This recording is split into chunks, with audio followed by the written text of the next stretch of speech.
Hello tout le monde, j'espère que vous allez bien. Ouais, ça va. Je sais, vous avez longtemps attendu cette vidéo, longtemps. C'est moi-même qui chargé le problème, c'est moi-même qui avait dit que je devais vous raconter.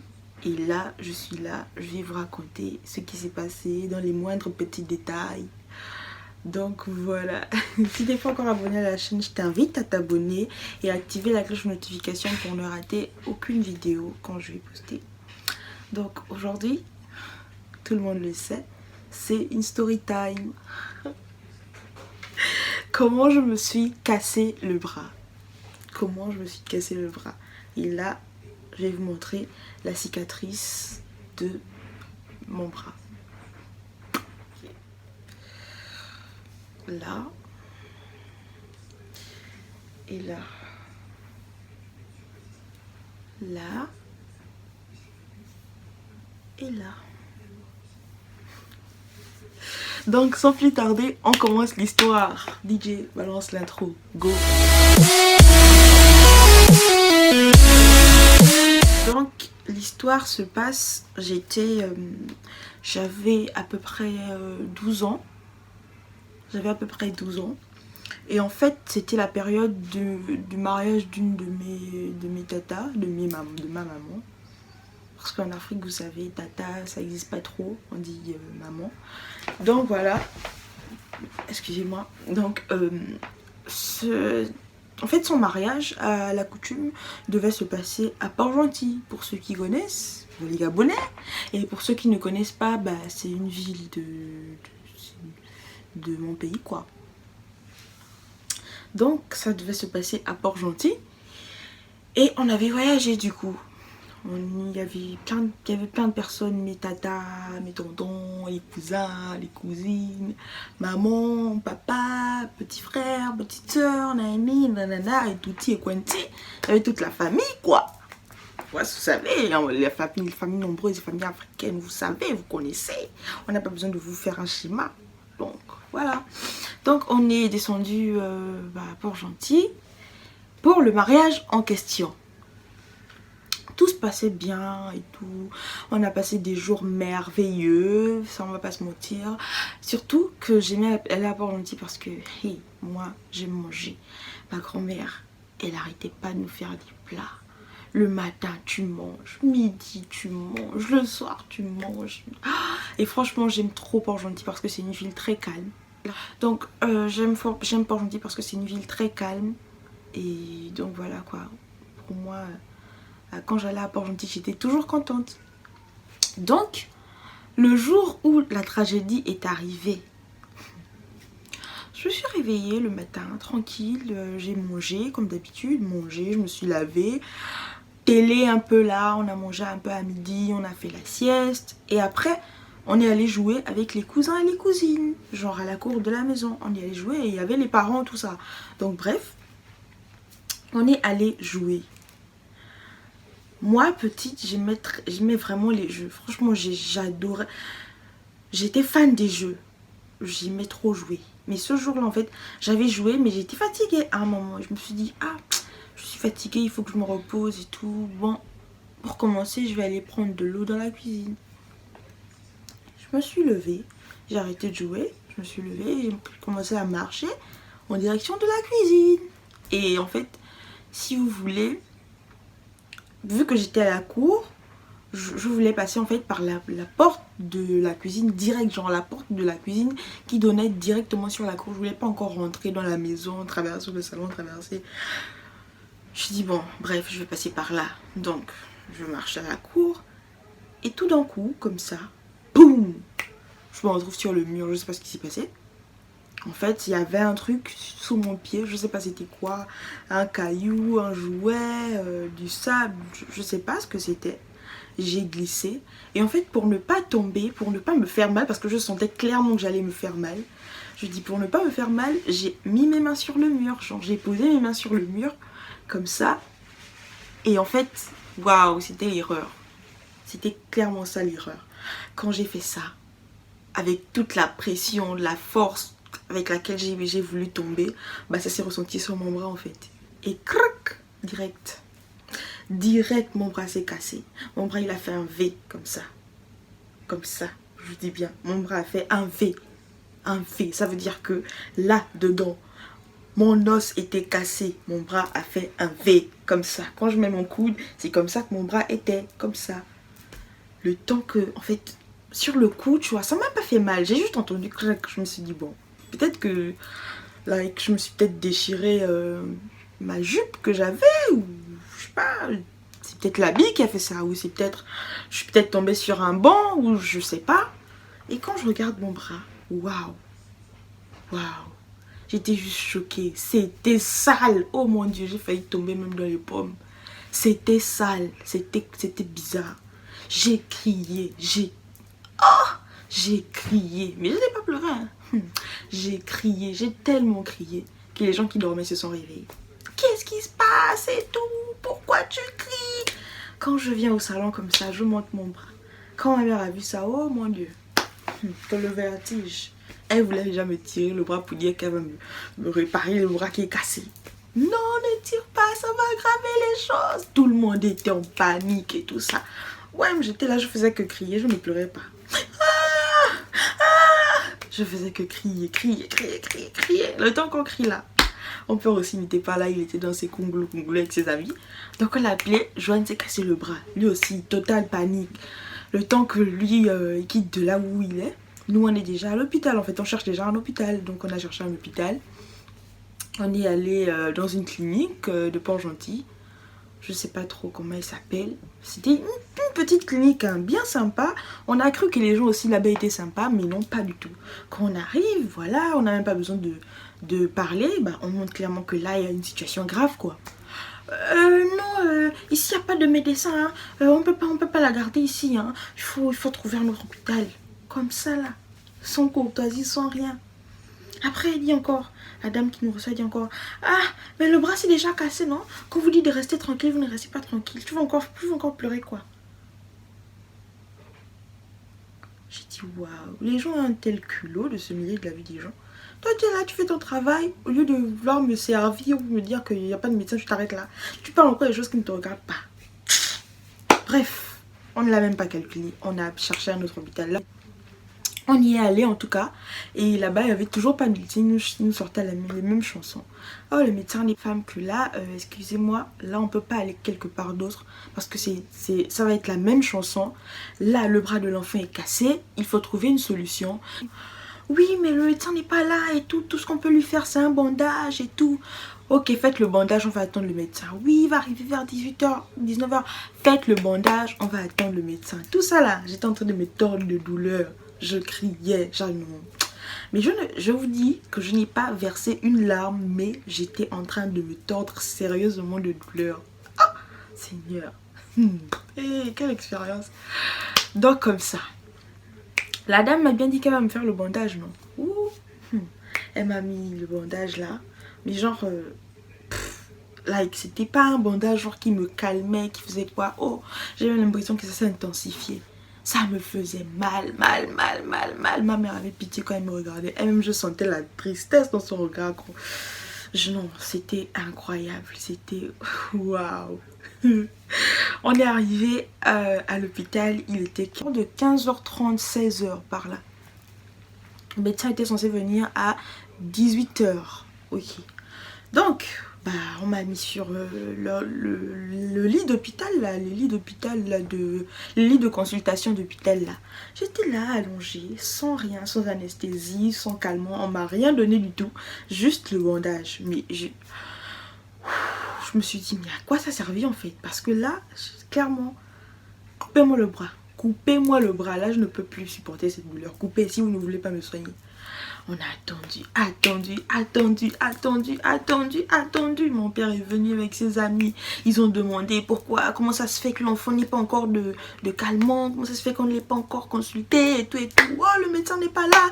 Nous, on ne peut pas s'occuper d'elle. On n'est pas spécialiste dans ça. Le médecin ne nous a pas donné des ordres et tout et tout et tout. Je dis, wow.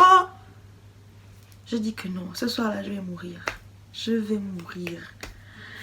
On a attendu. Le médecin arrive à quelle heure? 20h. Le médecin arrivé à 20h.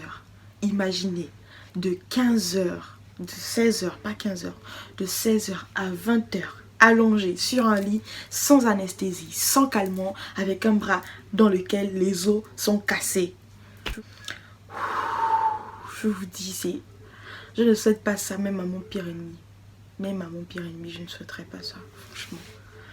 Le médecin arrivé finalement, c'est pour venir raconter que oui, écoutez, on ne peut pas l'opérer, il n'y a pas assez de matériel médical et tout. On peut que lui faire, que lui mettre une sorte d'attelle et tout. Sauf que, guys, les os étaient cassés en fait. Il n'avait pas encore, je pense pas qu'il avait bien pris l'ampleur de la chose en fait. Quand on va me faire un bondage, que les os là vont faire comment pour se recoller? Donc, elle a dit clairement que, écoutez, si vous pouvez pas l'opérer, c'est pas grave, mais faites-lui quand même un truc qui va la calmer, quoi. Ok, on m'a mis genre une espèce d'attelle, tranquille, je prenais des calmants. Et net le lendemain, je suis rentrée sur Libreville avec ma maman. Dès que je suis arrivée à Libreville, direction clinique, on m'a consulté et tout. Et en fait, j'étais... Je ne savais pas ce qui m'arrivait en fait. Je me dis mais qu'est-ce que je fais à l'hôpital? Je quitte de là-bas, je viens ici. On me dit qu'il faut aller au bloc opératoire. On me raconte plein de trucs médicaux là. Je dis mais c'est quoi ça en fait? Qu'est-ce que c'est? Donc le médecin, il a dit à ma maman que là, il faut l'opérer parce que les os sont cassés. Vous savez, votre fille, elle a plus l'âge de quelqu'un, d'un enfant normal qui, genre, les os vont se recoller, quoi. Ces os ne peuvent plus se recoller, ceux-là, clairement, il a dépassé l'âge. Et il faut qu'on recolle ses os, quoi. Il faut que ses os se remettent en place. Si vous pouviez imaginer ce que ça me faisait quand j'entendais tout ça. Je me disais, ah, il y a des gens qui rentrent dans les salles d'opération, là. Dans les blocs opératoires qui n'en sortent jamais.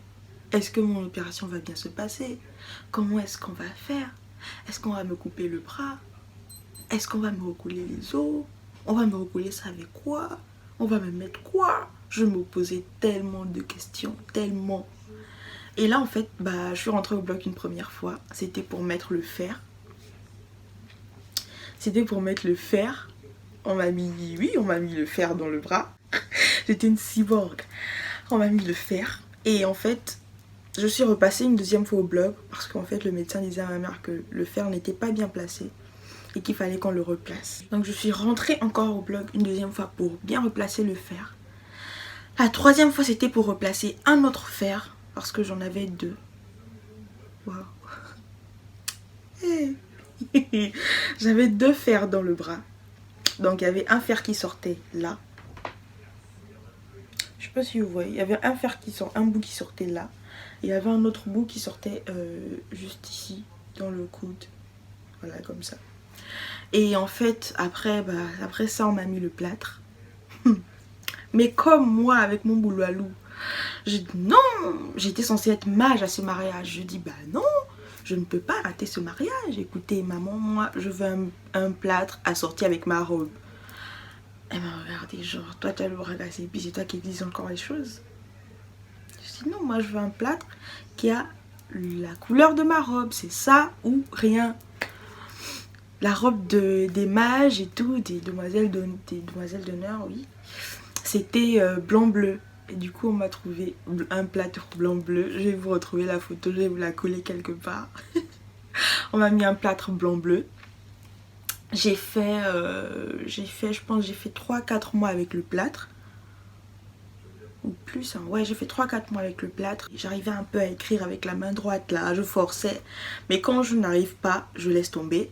Et les profs, ils étaient compréhensibles, hein. Ils me disaient, ouais, si t'arrives pas à écrire, c'est pas grave. J'avais des gens qui me prenaient des cours. Oh là là. J'avais des gens qui me prenaient des cours. Le prof disait, oui, aide-la à recopier telle chose. Et souvent, quand je me débrouillais un peu là, j'écrivais avec la main gauche et tout. Et après, il fallait bien enlever le plâtre. J'allais pas rester avec ça à vie. Du coup, le jour où j'ai enlevé le plâtre, je suis allée toute seule parce que ma maman elle travaillait. Mon papa aussi travaillait. Donc je suis allée toute seule. J'ai pris mon taxi. Je suis allée à l'hôpital. À l'hôpital, ils étaient... En fait, cette clinique, ils étaient tellement bien. J'étais le chouchou de là-bas. Oh, tout le monde me connaissait. En fait, j'étais un cas. Parce qu'en fait, le médecin me disait, toi, tu es une vampireuse. Toi, tu peux nous créer des problèmes parce que on termine de m'opérer peut-être à 10h49 et moi, je me réveille toujours à 10h52. Genre, c'est même pas à des minutes près, quoi. À des minutes près où l'opération vient de terminer, moi, je suis debout. Et à chaque fois, on me rendormait. À chaque fois, on me rendormait pour me ramener en salle. Il me disait, mais toi, t'es un enfant bizarre, toi. Tu peux nous créer des problèmes. Donc, j'étais tellement chouchoutée là-bas.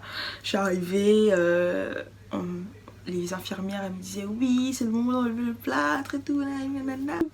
Mais voilà, j'ai enlevé le plâtre. Et quand on a enlevé le plâtre, ouh là là. Qu'on a retrouvé des tiges de bambou, des tiges d'allumettes, il y avait plein de trucs, des papiers, parce que vous savez, le plâtre, ça gratte tellement. Il y a des nuits, je pleurais, je vous jure, je pleurais, parce que ça me faisait tellement gratter, et j'arrivais pas à gratter, ça me faisait chier, ça m'énervait, je pleurais. C'était une expérience, waouh. C'était une expérience waouh. Quand on a enlevé le plâtre, mon bras il était tout petit, tout minuscule, tout noir, tout bizarre, tout velu. J'ai dit what? J'avais honte. Quand je suis sortie de là, j'ai pris le taxi direct à la maison. J'ai acheté gratte-corps, lave-marmite, brosse à linge. J'ai tout mis sur mon bras. Frotter, frotter, frotter, frotter. Big rasoir, j'ai rasé mon bras, rasé. Tellement mon bras était affreux. Mais ça, franchement. Et là, voilà, c'est la cicatrice qui m'est restée à vie, quoi. Enfin, on me disait, oui, il y a cicatrice qui peut enlever, tout ça. Mais, bah voilà, j'ai pas pris cicatrice. Et donc, c'est une cicatrice qui est restée là à vie.